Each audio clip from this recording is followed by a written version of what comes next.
Chers élèves, bonjour, bienvenue en cours d'économie.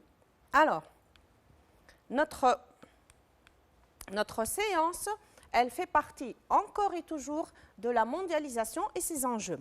Vous avez déjà vu dans une séance précédente le contenu du premier chapitre, les échanges internationaux de biens et services et leur évolution. Puis, on est passé au chapitre 2, l'évolution de la structure des échanges internationaux de biens et services. Deux sections ont été déjà effectuées. La première concernant l'évolution de la structure des échanges internationaux par produit et la dernière qui a été assurée, la séance dernière, on a vu le développement du commerce interbranche et intrabranche. On va passer lors de cette séance à la troisième section de ce même chapitre. On va donc étudier la division internationale du travail, DIT. Alors, en effet, cette section sera, comme d'habitude, subdivisée en deux sous-parties. D'abord, on va voir l'ancienne division internationale du travail dans une première sous-partie. Ensuite, on va voir la nouvelle division internationale du travail.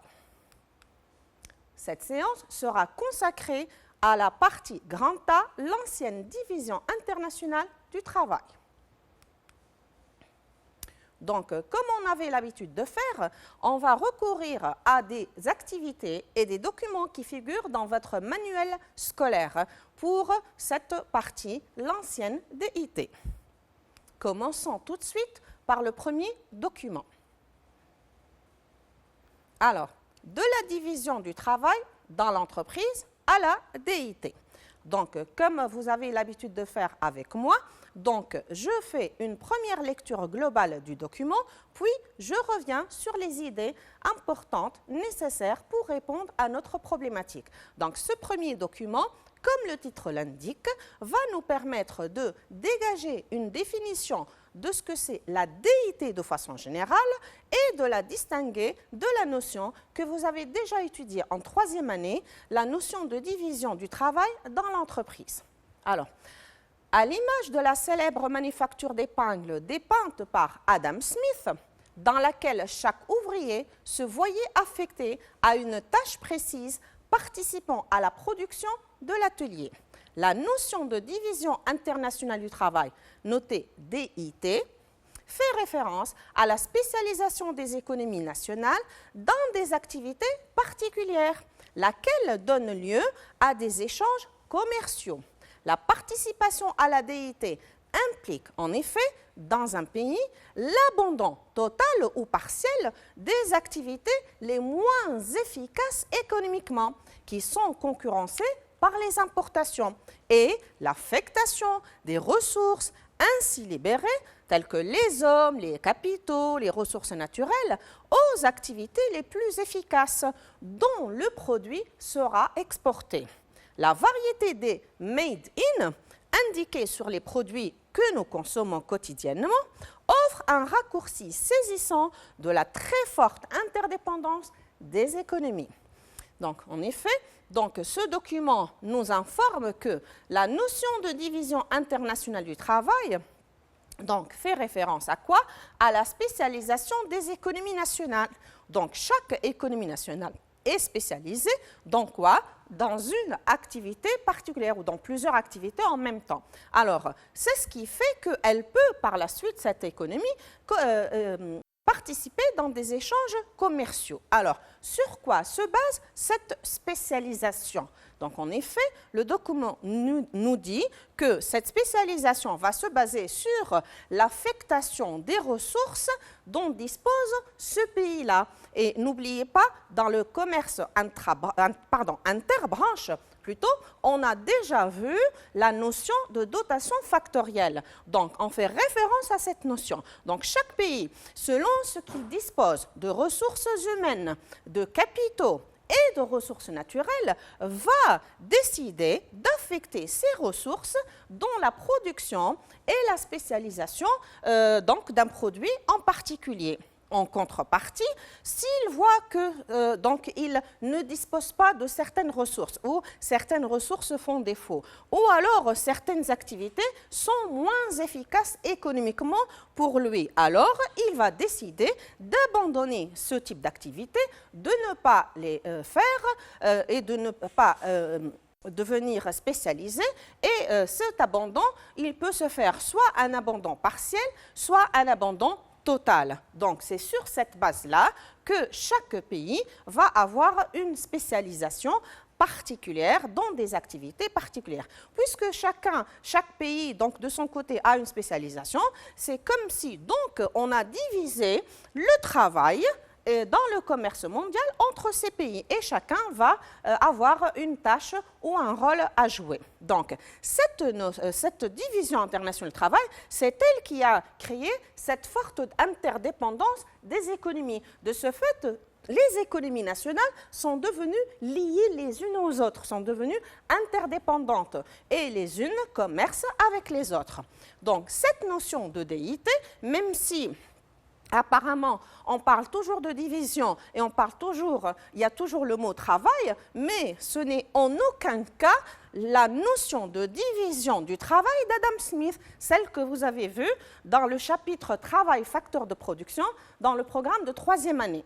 D'accord? Donc, il s'agit là plutôt d'une organisation de travail qui, selon elle, chaque ouvrier va avoir une tâche précise à faire dans l'ensemble des tâches et dans le cycle de production de l'atelier. Donc, là, il s'agit de la division du travail d'Adam Smith au sein de l'entreprise et là, il s'agit de la division internationale du travail. Alors, passons, compte tenu de ce document, passons à la première prise de notes. Première chose à avoir dans votre cahier, c'est la définition de l'ancienne déité. Donc, la définition de la déité de façon générale. Hein. Donc, on n'est pas encore arrivé à l'ancienne ni à la nouvelle. Alors, la notion de déité suppose que le commerce mondial est organisé selon une répartition des tâches ou des rôles entre les différents pays, de façon à ce que chaque pays ou groupe de pays se spécialise dans la production et l'exportation de certains types de produits vers le reste du monde. Et en contrepartie, il importe du reste du monde autres types de produits. Donc voilà la définition à retenir. Donc passons à ce deuxième document de notre liste de tout à l'heure. Alors là, on va passer effectivement à la déité traditionnelle et à l'ancienne déité. Donc, d'après ce qu'on voit dans le document, donc, on va essayer de dégager plusieurs types d'informations. Donc, on a des informations du type cadre spatial et cadre temporel et on va voir sur quoi porte cette ancienne division ou cette déité traditionnelle.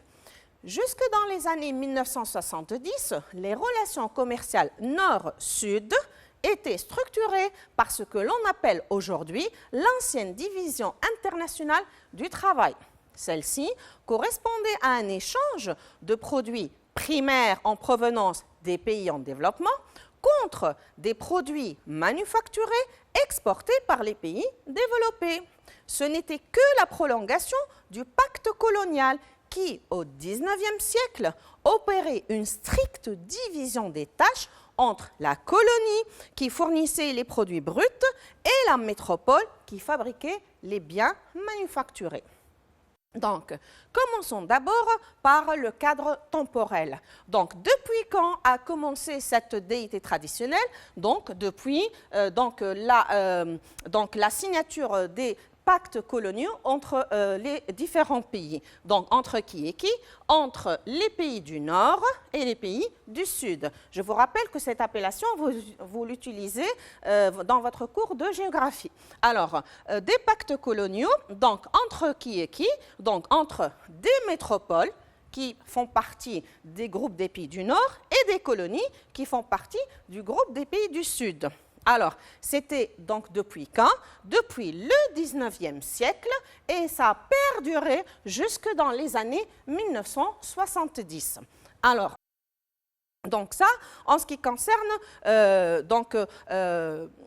le cadre spatial et le cadre temporel. Donc, sur quoi s'est basée donc cette répartition des tâches? Donc, effectivement, elle s'est basée sur des échanges de produits primaires contre des produits manufacturés. Donc, qui étaient les pays exportateurs de produits manufacturés? Donc, les pays développés. Qui étaient les pays exportateurs de produits primaires? Les pays en développement. D'accord? Donc, on dit produits primaires, comme on peut dire produits bruts.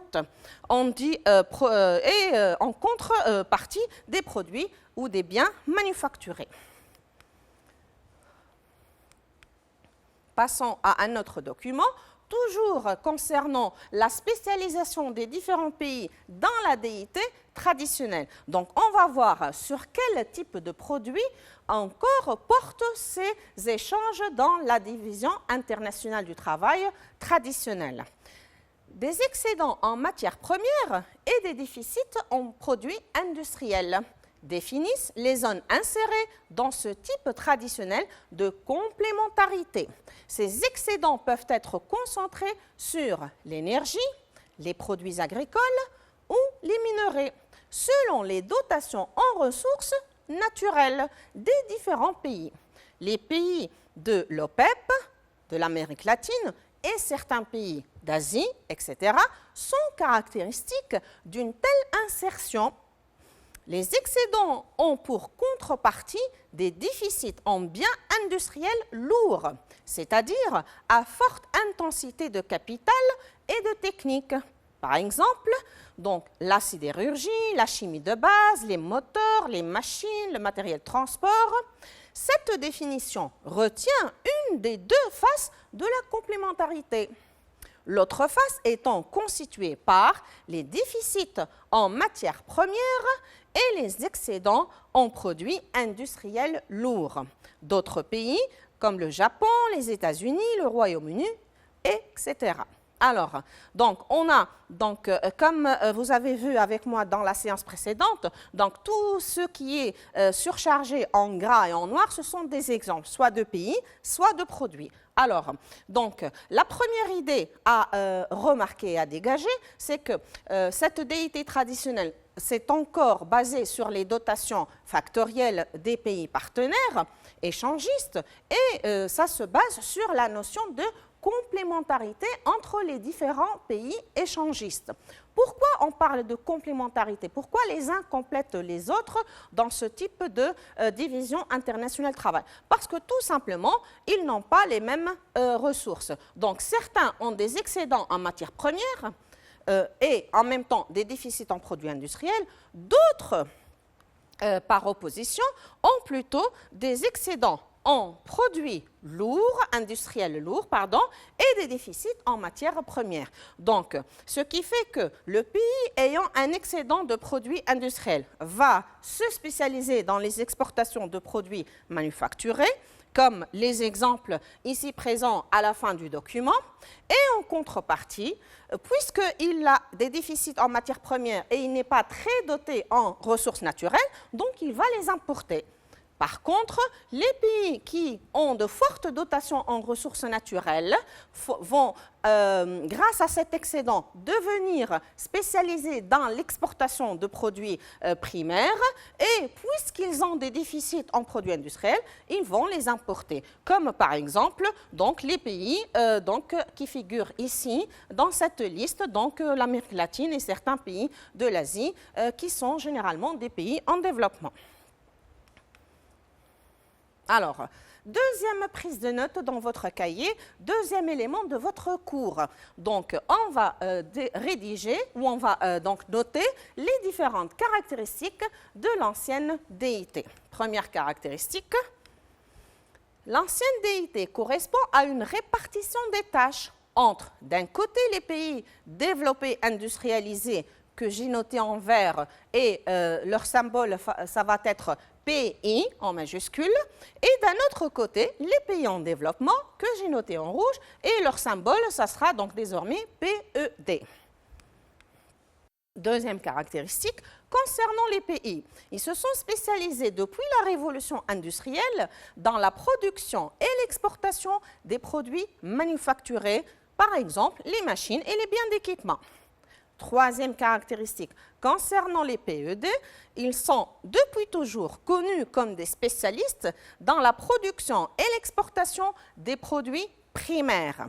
Alors, vous avez déjà vu dans la première section de ce chapitre ce qu'on entend dire par produits primaires. Donc, c'est l'ensemble des produits agricoles, des produits des industries extractives, et les produits des industries extractives se subdivisent en produits miniers et en produits énergétiques. Enfin, dernière caractéristique, le commerce entre les PI et les PED est du type interbranche. Pourquoi c'est un commerce interbranche? Puisqu'ils échangent entre eux des produits de différentes branches, comme on l'a vu dans la définition dans la section précédente.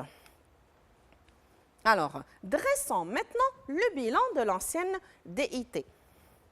Alors, d'un côté, on a une spécialisation favorable chez les pays grâce à plusieurs facteurs.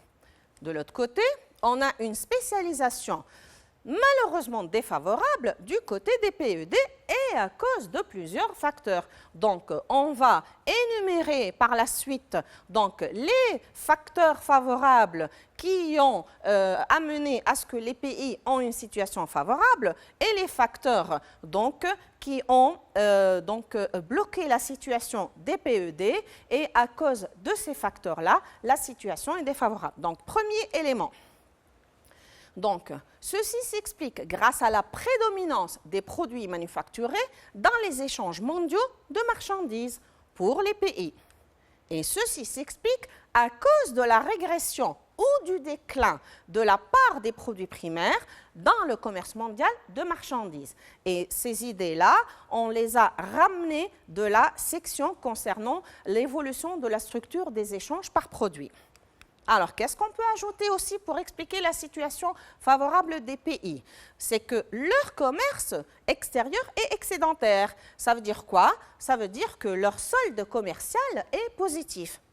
Évidemment, du côté des PED, leur commerce extérieur ne peut être que déficitaire, puisque à chaque fois, leur solde commercial est négatif.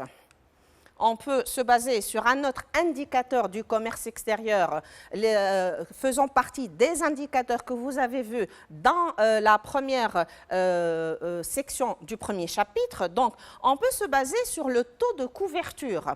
Alors, chez les pays, il y a une forte couverture. Forte couverture de quoi? Forte couverture des dépenses d'importation par les recettes d'exportation.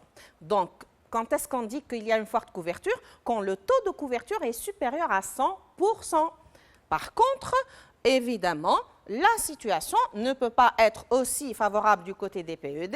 Elle est défavorable parce que les PED ont une faible couverture des dépenses d'importation par les recettes d'exportation. Qu'est-ce qu'on entend dire par faible couverture? C'est que le taux de couverture, le rapport entre les exportations et les importations fois 100 est inférieur à 100%. En se référant aux indicateurs toujours, on peut expliquer donc la situation favorable des pays grâce à l'amélioration de leurs termes de l'échange. Quand est-ce que ces termes de l'échange s'améliorent? Quand les prix des produits exportés augmentent plus rapidement que les prix des produits importés. Donc, dans ce cas, on va avoir un ITE, indice des termes de l'échange, supérieur à 100. J'ai bien dit 100, je n'ai pas dit 100%. Faites attention, c'est un indice, ce n'est pas un taux, donc ce n'est pas un pourcentage. Alors, pour la situation défavorable des PED, elle s'explique par le fait qu'ils souffrent d'une détérioration de leurs termes de l'échange, leur ITE est donc inférieur à 100, et ceci à cause du fait que les prix de leurs exportations augmentent moins rapidement que les prix de leurs importations. Donc, la partie grand A de la section Division internationale du travail concernant précisément l'ancienne DIT, elle est clôturée. Donc, on arrive à sa fin. Pour l'instant, je vais vous proposer une activité de récapitulation et d'évaluation des connaissances qu'on vient de voir. Alors, je vous propose donc placer dans le schéma 6 juin, donc il y a un schéma qui va venir, les termes suivants dans l'espace approprié. Alors, quels sont les termes à placer? Donc, premier terme, exporte des produits primaires. Deuxième terme, exporte des produits manufacturés. Troisième terme, les pays, pays industrialisés. Quatrième terme, les PED, pays en développement. Cinquième terme, importe des produits primaires. Sixième terme, importe des produits manufacturés. Et enfin, dernier terme, gagne dans le commerce interbranche. Donc, voilà le schéma en question. Regardez bien le schéma. Donc, vous avez des cases vides à remplir. Alors, réfléchissez-y et essayez de comprendre pourquoi ce schéma-là, il a l'air d'une balance et pourquoi cette balance, elle est déséquilibrée. Pourquoi ici, il y a un côté qui pèse plus lourd que l'autre. Donc, qui va-t-on mettre de ce côté-là? Qui doit-on mettre de l'autre côté? Quelles sont donc les caractéristiques des pays qui sont placés ici et quelles sont les autres caractéristiques? Je vais vous remettre donc les termes à placer. Essayez donc de réfléchir quelques secondes. Donc, où est-ce qu'on va mettre les pays? Où est-ce qu'on va mettre les PED? Qui exporte quoi et qui importe quoi dans le cadre, bien sûr, de l'ancienne DIT. Voilà le schéma une dernière fois. Et voilà la réponse. Donc, évidemment, du côté du plus lourd, ce qui pèse lourd dans le commerce mondial et dans le cadre de l'ancienne DIT, ça ne peut être que les pays. Donc, ce sont les pays qui gagnent dans le commerce interbranche. Grâce à quoi? Grâce au fait qu'ils exportent des produits manufacturés et qu'ils importent des produits primaires. Donc, de l'autre côté, on peut mettre les PED. Les PED qui se caractérisent par des exportations de produits primaires et des importations de produits manufacturés. Alors, ceci étant pour cette première partie de la section Division internationale du travail, je vous remercie pour votre attention. Je vous conseille encore une fois de revisionner la séance pour mieux assimiler. Et donc, je vous invite à suivre la suite dans la prochaine séance. Merci et au revoir.